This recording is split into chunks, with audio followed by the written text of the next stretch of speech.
2026-এর বিধানসভা নির্বাচনের আগে ফের সরগরম দক্ষিণ চব্বিশ পরগনার রাজনীতি। এবার খোদ সুন্দরবন উন্নয়ন মন্ত্রী বঙ্কিমচন্দ্র হাজরার জামাই বর্তমান সাগর পঞ্চায়েত সমিতির সহসভাপতি স্বপন কুমার প্রধানের বিরুদ্ধে দুর্নীতির অভিযোগ তুলে পোস্টার পড়ল গঙ্গাসাগরে। বুধবার 25শে ফেব্রুয়ারি সকাল থেকে গঙ্গাসাগর উপকূলের থানার চেমাগুড়ি, গায়নবাজার সহ একাধিক গুরুত্বপূর্ণ মোড়ে এই পোস্টারগুলো দেখা যায়।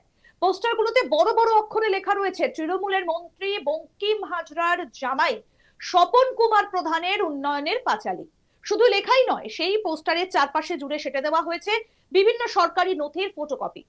স্থানীয় সূত্রে খবর, এই নথিপত্রগুলোর মাধ্যমে স্বপন প্রধানের বিরুদ্ধে উন্নয়নের কাজে আর্থিক অনিয়মের ইঙ্গিত দেওয়া হয়েছে। ভোরবেলা এই পোস্টারগুলো নজরে আসতেই এলাকায় ব্যাপক চাঞ্চল্য ছড়িয়েছে। কি বলছেন স্থানীয় বাসিন্দারা? ষষ্ঠীপদ দাস একজন স্থানীয় বাসিন্দা, শুনুন তার বক্তব্য।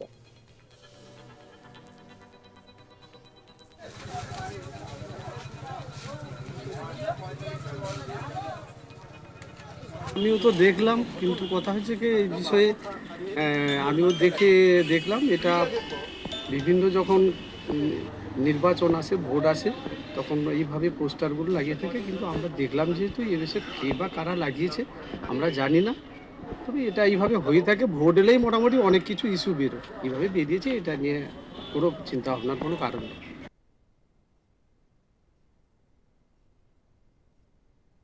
তবে কে বা কারা এই কাজ করেছে তা নিয়ে শুরু হয়েছে রাজনৈতিক চর্চা। স্থানীয়দের একাংশের মতে, নির্বাচনের আগে শাসক দলের অন্দরে গোষ্ঠীদ্বন্দ্বই এর মূল কারণ হতে পারে। নির্বাচনী বৈতরণী পার হওয়ার আগে খোদ মন্ত্রীর আত্মীয়কে জড়িয়ে এই ধরনের তথ্য সম্বলিত পোস্টার স্বাভাবিকভাবেই অস্বস্তিতে ফেলেছে ঘাসফুল শিবিরকে। পঞ্চায়েত সমিতির সহসভাপতি স্বপন কুমার প্রধান, অর্থাৎ যার বিরুদ্ধে অভিযোগ উঠছে, তিনি কি বলছেন শুনবো। প্রথমেই বলি, এই পোস্টার আজকে নতুন নয়। ঠিক নির্বাচনের আগে আগে এরকম একটা হীন ষড়যন্ত্র, রাজনৈতিকভাবে হীনমন্যতায় ভোগা রুগীরা এই পোস্টারটা করে। 2023 সালেও করেছিল। যে পোস্টার আছে, পোস্টারে দেখবেন আমার পরিবারের মা মাসির ছবি দেওয়া দলিলের পোস্টার। এটা কি করে অবৈধ হয় আমার জানা নেই। দ্বিতীয়ত হচ্ছে গিয়ে 2026-এ রাজনৈতিককে সামনে রেখে আমাদের মাননীয় মন্ত্রীর সঙ্গে আমার পারিবারিক সম্পর্ক থাকার কারণে একটা চক্রান্তমূলক আমার মা মাসি দেওয়ার দলিলের ছবি অবৈধভাবে সংগ্রহ করে এই পোস্টারিং করা হয়েছে সম্পূর্ণ রাজনৈতিক ষড়যন্ত্রের উদ্দেশ্যে। একটা মানুষের ব্যক্তিগত রুটি রুজির প্রশ্নে রোজগারের সম্পত্তি জনমানসে প্রকাশ এটা বাধ্যতামূলক নয়। সেক্ষেত্রে এটা আইন বিরুদ্ধ অপরাধ।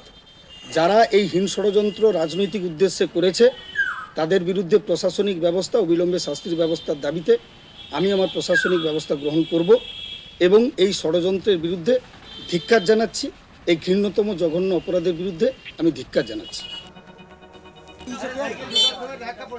বিষয়টা নিয়ে কটাক্ষ করতে ছাড়েনি বিজেপি নেতা বলেন, সাগরদ্বীপের মানুষ তৃণমূল কংগ্রেসের প্রতি বীতশ্রদ্ধ।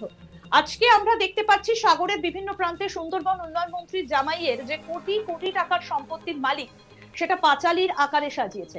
এক গোষ্ঠী আরেক গোষ্ঠীর দুর্নীতি তুলে ধরছে। আমরা আগেই বলেছিলাম এটা দুর্নীতির পাঁচালী, উন্নয়নের পাঁচালী নয়। এই দুর্নীতির তদন্তে সিবিআই, ইডির তদন্ত হওয়া উচিত। কি বলছেন বিজেপি নেতা অরুণাভ দাস, শুনবো এবার। সাগরদ্বীপের মানুষ তৃণমূল কংগ্রেসের প্রতি বীতশ্রদ্ধ। আজকের আমরা দেখতে পাচ্ছি সাগরের বিভিন্ন প্রান্তে সুন্দরবন উন্নয়ন মন্ত্রী তার জামাইয়ের কোটি কোটি টাকা যে সম্পত্তির মালিক, সেটা পাঁচালী আকারে কেউ ছাঁটিয়েছে। এক গোষ্ঠী আরেক গোষ্ঠীর দুর্নীতি তুলে ধরছে। মানুষ তো তৃণমূল কংগ্রেসের প্রতি বীতশ্রদ্ধ, তার দলের লোকেরাও একে অপরের বিরুদ্ধে উঠে পড়ে লেগেছে। এর আগে আমরা বলেছিলাম না, তৃণমূল কংগ্রেস যখন পাঁচালী প্রচার করছিল বা শোনাচ্ছিল, আমরা বলছিলাম এটা দুর্নীতির পাঁচালী, উন্নয়নের পাঁচালী নয়। কারণ তৃণমূল কংগ্রেস উন্নয়ন করেছে, সেই উন্নয়নটা হয়েছে তৃণমূল কংগ্রেসের নেতা মন্ত্রীদের জামাই, ভাগনা, ভাগ্নি, বউ, তাদের হয়েছে। সেটা আবারও প্রমাণিত হয়ে গেল। তো অতএব এ যে দুর্নীতির অবস্থা দেখছি বা দলিলগুলো দেখছি, ইমিডিয়েট সিবিআই, ইডি তদন্ত করা উচিত। এ তো বড় একটা রাঘব বল। আমরা সাগরদ্বীপের মানুষরা জানতাম না, জানতাম দুর্নীতি করেছে, কিন্তু এত কোটি টাকার সম্পত্তি, এর উৎস কোথা থেকে এলো সেটা সাগরদ্বীপের মানুষজনদের কাছে জানাক সুন্দরবন উন্নয়ন মন্ত্রী। দেখুন, এই সমস্ত বিষয়গুলো সাগরদ্বীপের মানুষজনেরা দেখছে। আগামী বিধানসভা নির্বাচনে সাগরদ্বীপের শুভবুদ্ধি সম্পন্ন মানুষজনেরা এর যোগ্য জবাব তৃণমূল কংগ্রেসকে বিসর্জন দিয়ে তা বুঝিয়ে দেবে।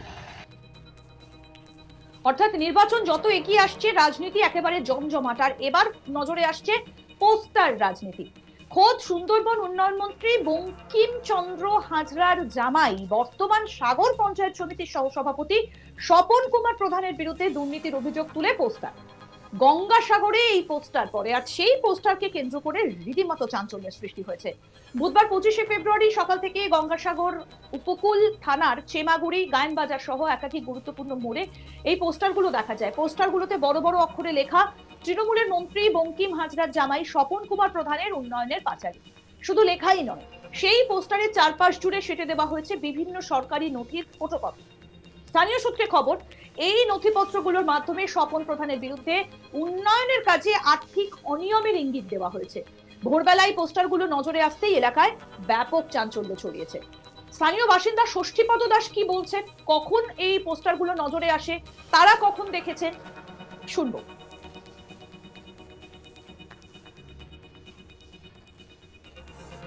আমিও তো দেখলাম, কিন্তু কথা হচ্ছে কি এই বিষয়ে আমিও দেখলাম এটা বিভিন্ন যখন নির্বাচন আসে, ভোট আসে, তখন এইভাবে পোস্টারগুলো লাগিয়ে থাকে। কিন্তু আমরা দেখলাম যেহেতু এদেশে কে বা কারা লাগিয়েছে আমরা জানি না, তবে এটা এইভাবে হয়ে থাকে। ভোট এলেই মোটামুটি অনেক কিছু ইস্যু বেরোয়, এইভাবে বেরিয়েছে, এটা নিয়ে কোনো চিন্তা ভাবনার কোনো কারণ নেই।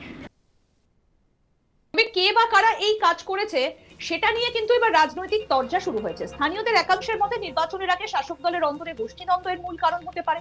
কারণ নির্বাচনী বৈতরণী পার হওয়ার আগে খোদ মন্ত্রীর আত্মীয়কে জড়িয়ে এই ধরনের তথ্য সম্বলিত পোস্টার খুব স্বাভাবিকভাবেই অস্বস্তিতে ফেলেছে ঘাসফুল শিবিরকে, যার বিরুদ্ধে এই অভিযোগ উঠছে পঞ্চায়েত সমিতির সহসভাপতি স্বপন কুমার প্রধান। কি বলছেন শুনবো। প্রথমেই বলি, এই পোস্টার আজকে নতুন নয়। ঠিক নির্বাচনের আগে আগে এরকম একটা হীন ষড়যন্ত্র, রাজনৈতিকভাবে হীনমন্যতায় ভোগা রুগীরা এই পোস্টারটা করে। 2023 সালেও করেছিল।